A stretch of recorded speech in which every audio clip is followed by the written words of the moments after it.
You've found native night stories, tales whispered through generations, stories of spirits, legends, and moments we can't quite explain, each one told by firelight beneath the watch of the stars. Now, let the night begin. Tonight's story, The Little People of Hughes County.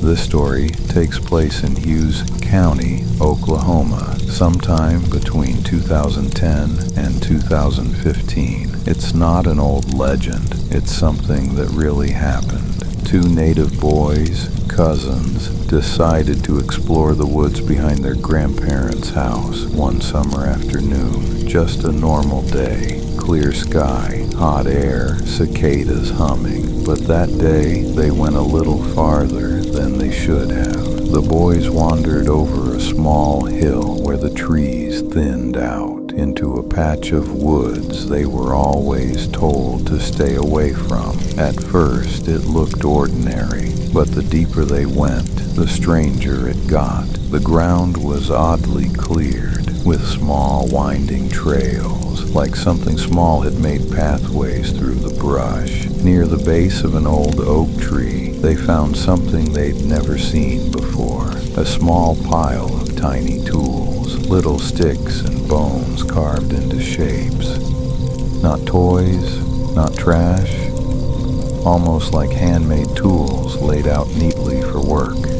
They followed one of the narrow trails up a small rise, and that's when they saw it. A small clearing surrounded by low brush. Around the edge of it were tiny huts built from sticks, bark, and moss, like miniature homes. In the center were containers filled with water, old bottles, cans, even a cup, all carefully placed and filled to the top with clean, clear water. Next to them was a horse apple, an Osage orange, torn apart in small pieces, like something had been eating from it. And at the edge of the clearing, half hidden under roots, was what looked like a bigger hut, made from a hollowed stump, shaped like a doorway. The boys just stared, not sure if they'd found someone's hidden play area or something else entirely. The air felt heavy, the woods had gone quiet. One of them whispered, "We should go."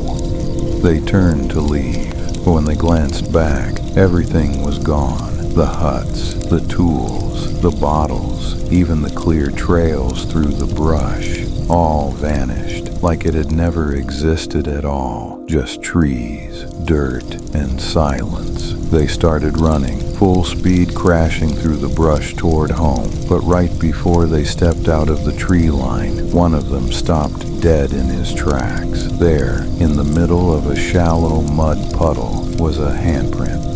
Small, but human. No footprints, no tracks around it. Just that one perfect print, pressed deep into the mud, as if something small had stopped there and watched them leave. They took it as a sign and ran the rest of the way home without looking back. When they told their grandparents what they'd seen, they didn't laugh and they didn't ask questions. They just said, "Now you understand why we tell you not to wander too far." Maybe the boys found a hidden corner of the forest that wasn't meant for people. Or maybe they found the place where the little people still live and were lucky enough to walk away. This was a native night story.